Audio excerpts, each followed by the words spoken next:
Hey everybody, Dirty Dan here.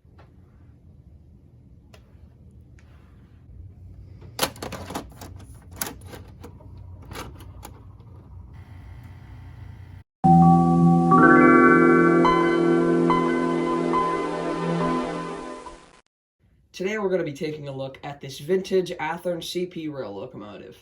Now, I got this locomotive out of my uncle's basement whenever I found that he had trains when he was a kid, which not a lot of my family did. And so he let me have all of his collection, except for the layout. That I couldn't take the layout. But this was one of the very nice locomotives that came out of that. It was very dirty when I got it. And this is from an era when I didn't know how to work on stuff.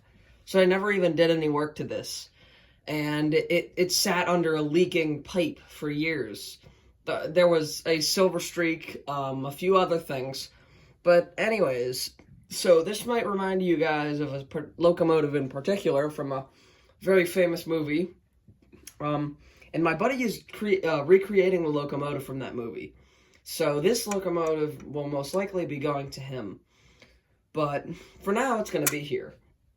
But anyways, so let's just take a look at some of the details on this thing. It's got horns, typical stuff.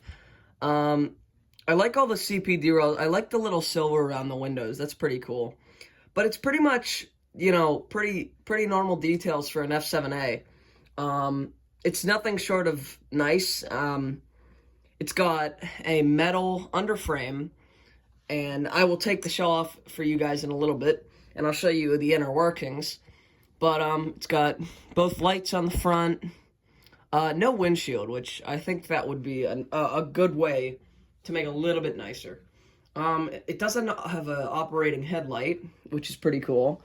The back of the locomotive has some white stripes as well as the front. And the vestibule is black. So it's a pretty good contrast. But let me get the shell off and show you guys the inner workings. Okay, so here is the inside of the locomotive. Now you can catch our operating headlight right here. Now you guys see this giant metal weight in the center. Now not all Athearn locomotives had this, but the ones that do are very good pullers. If you ever see one of these weights, this is exactly what it's for. And it helps the locomotive pull a lot, but if you just give it a little push, it comes right off. And now you can see the big flywheels and everything that makes this thing an awesome runner. This thing can pull a lot of cars. So here you go. We've got our, I think it's a 6-pole motor, probably 6, 5, something like that. I don't exactly know. And then you got, your gearboxes. These big flywheels are really what makes it a nice locomotive, because whenever you turn the power off, it has like a momentum, like an actual locomotive. So, and also, you guys will notice it has these metal contacts. Well, these metal contacts don't pick up power very well.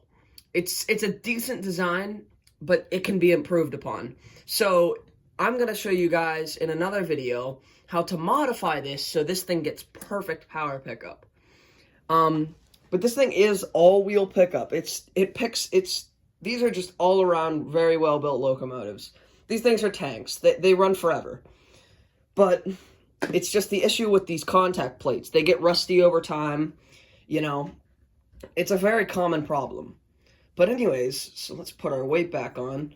But I just had this thing running, so the motor is a bit warm.